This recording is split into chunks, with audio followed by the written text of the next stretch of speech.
নমস্কার। কবি অনির্বাণ ঘোষের এসেছে শরৎ। শরতের কোনো গন্ধ রয়েছে? আমি তো গন্ধ পাই। ভোরবেলা দেখি খোলা জানালায় ঝিকিমিকি রোশনাই। চেনা ছবি, তবু ভীষণ অচেনা ছবি যেন চারপাশে। ঠিক সে সময় বাতাসে কেমন সুঘ্রাণ ভেসে আসে। অবচেতনায় সেই কবিতায় শেফালিকা হয়ে ঝরে। এসেছে শরৎ হিমের পরশ, লেগেছে হাওয়ার পরে। শরতের কোনো ছন্দ রয়েছে? আমি টের পাই দোলা। ধরা যাক ভোরে মাথার পিছনে পুবের জানালা খোলা। খোলা জানালায় শরতের হাওয়া বয়ে যায় মৃদু মন্দ।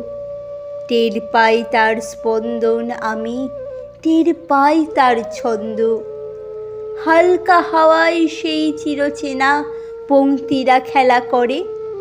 এসেছে শরৎ হিমের পরশ, লেগেছে হাওয়ার পরে। শরতের কোনো সুর আছে নাকি? আমি টের পাই সুর। সহস্র রাগ রাগিনীরা যেন ভরায় হৃদয়পুর। বাতাসে গাছের পাতা ঝিরি ঝিরি গান হয়ে দোল খায়। পাখিরাও যেন চেনা সুরে নয়, অন্য রকম গায়। শুধু বারবার চেনা কবিতার শব্দেরা ঘিরে ধরে। এসেছে শরৎ হিমের পরশ, লেগেছে হাওয়ার পরে। শরতের কোনো রং আছে নাকি? আমি সেই রং জানি।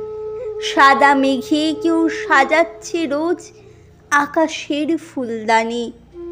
শরৎ মানেই তো নানান রঙের বিচিত্র সমাহার।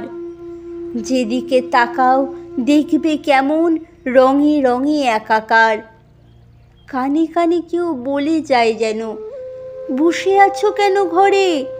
এসেছে শরৎ হিমের পরশ, লেগেছে হাওয়ার পরে।